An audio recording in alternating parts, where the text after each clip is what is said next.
Hey guys, welcome back to the channel. Today we'll be talking about Stellar's recent appearance at the World Economic Forum and Stellar's involvement in CBDC developments around the world. So on the 24th of May, during the most recent World Economic Forum get-together, the Stellar CEO, Danielle Dixon, appeared at the event where she gave details surrounding how crypto could be a means of overcoming the carbon footprint of a number of industries and organisations around the world. So during her appearance at the event, she detailed how the Stellar network could be directly incorporated and utilised into a number of use cases, especially again surrounding reductions in the carbon footprint of a number of organisations and bodies around the world. Is that it's important to understand like the baseline, right? And I think that's what Robert gave us in terms of the baseline with respect to certainly the proof of work mechanism. There are other consensus mechanisms, and I think it's important to understand their baseline too.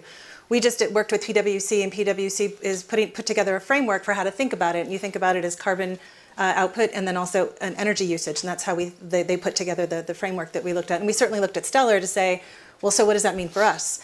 And we did that not because we think our way is the right way and Bitcoin is the wrong way, but just because I think the baseline and the framework is important to create that notion of transparency and ability for everyone to think about how they can improve things. And so for us, it comes out that the network usage for the year is the equivalent to 33.7, the electricity use from 33.7 homes in the US. That was an important factor for us because then you can think about carbon offsets and you can think about how you can do that and we're certainly going to work with to be able to do that with the whole network. But the important thing is that to not make that value judgment about that one is bad and one is good. It's to say, how can we make all of it better? And whether that's through carbon offset or whether that's through putting these brilliant minds that have figured out this amazing technology to work on figuring out how you can use this technology and make it more sustainable. And I think that's where we're seeing the industry move, and that's what I think is really great about it. So as detailed by Dixon, Stellar is one of the most eco-friendly platforms on the marketplace, and the energy produced by the network is significantly less compared to other DLT networks, including the likes of Bitcoin. So with the innate qualities surrounding Stellar, especially in regards to its eco-friendly nature, Stellar could become a key cog within a number of industries around the world. And due to the rolling out of ESG, industries and organisations as a whole may actively build and use Stellar for a number of use cases, again surrounding the compliance to ESG and reducing their carbon footprint. So as well as the eco-friendly nature surrounding the Stellar network also comes with more intrinsic benefits, most notably the immutable nature surrounding the Stellar network and the DLT sphere as a whole, where mutability and the high degrees of security offered by DLT, most notably the Stellar network, could be a means of overcoming a number of limitations which have dogged a number of industries around the world, especially in cases surrounding significantly reducing the risk of cyber attacks emerging and sensitive information associated with a given body being stolen or corrupted. So the following clip features Dixon going into further detail surrounding how DLT and Stellar as a whole could be a means of improving immutability. To think about, like what you just talked about were things that you would never necessarily add in to, like you wouldn't think about driving the car, you wouldn't add that in. The thing that's awesome about blockchain is that you can see all the transactions that are happening, and the transparency standard that blockchain creates with respect to sustainability is very different than anything out there because nobody's going to tell you how many hours they leave their refrigerator door open. And so I think that this is the thing that you can see that's different with using blockchain versus, and with thinking about how we can get blockchain to be more sustainable because we actually have immutable records. So with the benefits surrounding the Stellar network, especially in cases surrounding improvements in immutability, is coupled with the benefits surrounding Stellar, especially in the induction and validation of cross-border payments, where the Stellar network provides the potential to introduce cross-border payments more seamlessly around the world. And this has seen Stellar being rolled out and implemented into a number of remittance corridors around the globe. So examples of the direct utility of Stellar in cases surrounding cross-border payments include Stellar being incorporated into remittance corridors to the likes of Southeast Asia and Latin America. So with the benefits surrounding Stellar and DLT in improving cross-border payments around the world, this will lead to another use case surrounding the Stellar network, which could bring a number of benefits not only to the Stellar network, but for the overarching global marketplace and economy. So the following clip features Dixon again going into further detail surrounding how the Stellar network could improve cross-border payments around the world. Of Stellar's as well, right? So, right. I mean, that's the whole part is that and also I think it's really important that while lots of consensus mechanisms exist, I think we need to really think about like all the value that they drive, and there are different networks for different things. Like lots of folks they use Bitcoin for a store of value. There's Lightning that's going to take a lot of this off. The payments even will come off of Bitcoin. and you won't have to settle very often, so that's going to limit the carbon output there. And then other consensus mechanisms we like to call ours proof of agreement. There's many out there that would be similar. They don't actually have that kind of the impact, and there's still tons of value. From our standpoint, we look at it that our mission is creating equitable access to the global financial system. We do that by focusing on cross-border transactions. We do that by focusing on trying to deliver an opportunity for those that are de-risked from banking infrastructure to be able to get access to wallets and provide access to these digital assets that exist. That's awesome, and that's what blockchain can do.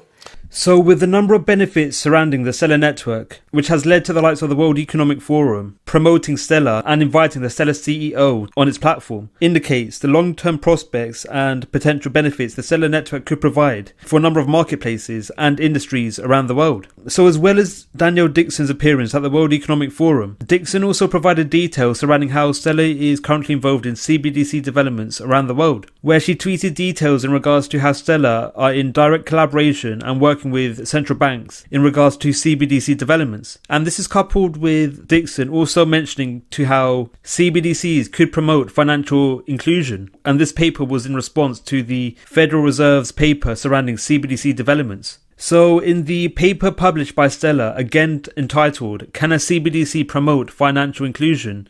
We think so." The paper went into detail surrounding how Stellar is involved in CBDC developments around the world. For example, most recently, the Stellar network was picked by Mercado Bitcoin as the network of choice to explore use cases for a central bank digital currency in Brazil. And this is coupled with the Stellar team publishing a paper in response to the Federal Reserve's discussion paper surrounding CBDC developments in the US. So the main benefits surrounding CBDC utility and implementation into marketplaces includes the leveraging and direct incorporation of CBDC infrastructure and stablecoins into traditional financial systems, most notably credit cards, cash and wires. So another benefit surrounding CBDC utility and activity includes providing financial services and banking infrastructure to a number of individuals around the world, most notably to the unbanked, who make up a large proportion of individuals in less affluent nations and even in the US. So as detailed by the mentioned paper, the Stellar team partnered with Mercado Bitcoin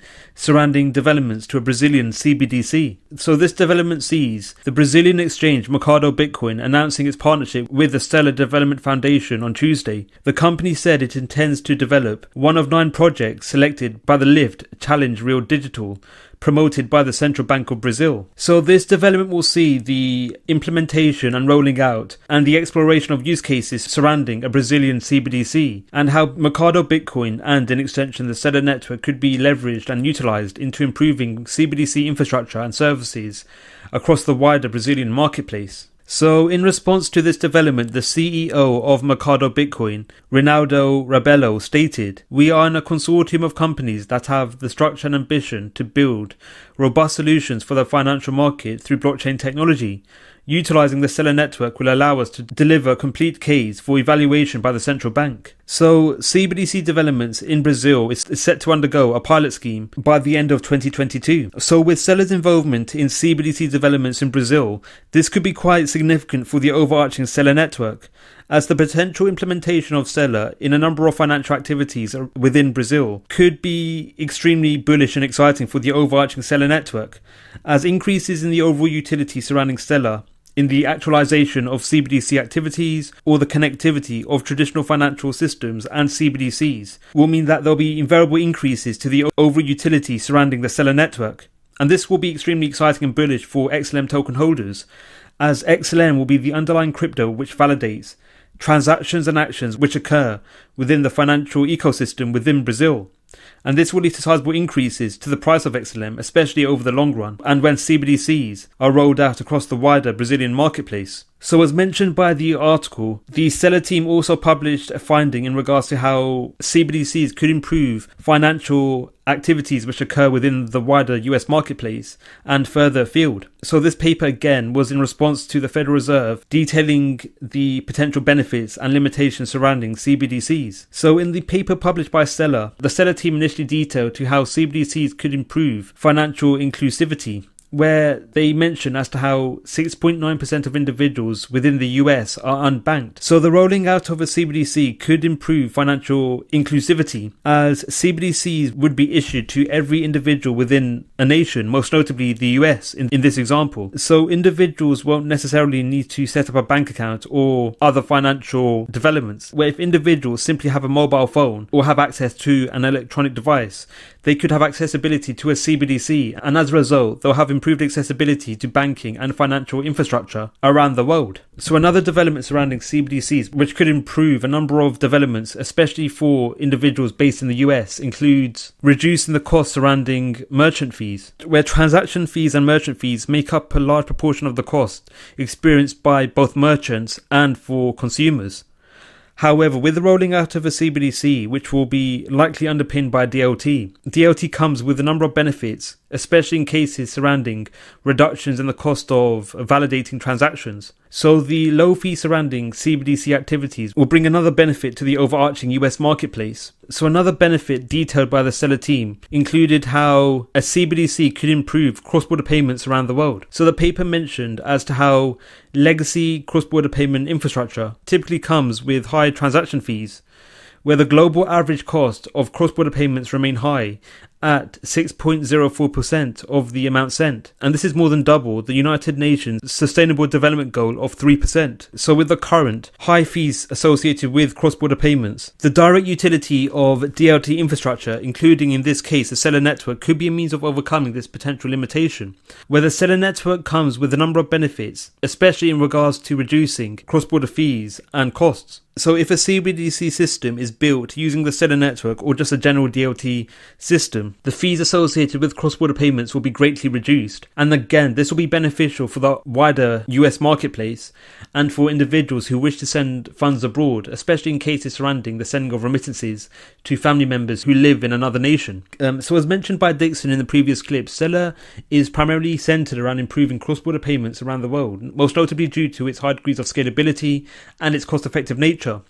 So as detailed by the paper, the Stellar network could be an ideal platform to enable the sending of funds more seamlessly to various regions around the world, as the Stellar network is able to validate and process transactions at fees amounting to $0.01, which covers 300,000 transactions. So with the exceedingly low cost surrounding the sending of funds cross borders, again through the active utility of Stellar, this will be extremely beneficial for the wider global marketplace in cases surrounding the sending of funds and cross-border payments around the world. So another development and initiative the Stellar network could improve is enhancing interoperability. So when CBDCs are rolled out across the world, CBDCs will have a number of benefits. However, a potential limitation surrounding CBDCs could be a lack of interoperability. And this is namely due to varying CBDCs looking likely to be built on varying DLT. So DLT comes with a number of benefits but also has limitations, especially surrounding the lack of interoperability. So the potential lack of interoperability could be overcome through the utility of a DLT network that could enable the seamless interconversion between fiat CBDCs, where the Stellar network is actually currently used in enabling the cross-conversion of fiat, where Stellar acts as an anchor protocol which provides the potential for the seamless transfer of one currency into another. So when CBDCs are rolled out across the world and when individuals are looking and seeking to convert their currency into another currency in the form of a CBDC, the Stellar network could be an anchor protocol which enables this action to arise. So again, another benefit surrounding the Stellar network and improving the overall use cases surrounding CBDCs when they are eventually rolled out. So with the number of benefits surrounding Stellar, as mentioned by Dixon at the World Economic Forum, coupled with Stellar's involvement in CBDC developments around the world, Stellar could become a key cog within financial activities which arise around the world. What are your thoughts on Stellar? Are you bullish on the World Economic Forum detailing the benefits Stellar provides? Let us know your views in the comments below. Thank you for watching Crypto Clan. Don't forget to like, subscribe and click on the notification bell. Let us know your views in the comments below. Thank you for watching and we'll see you in the next video.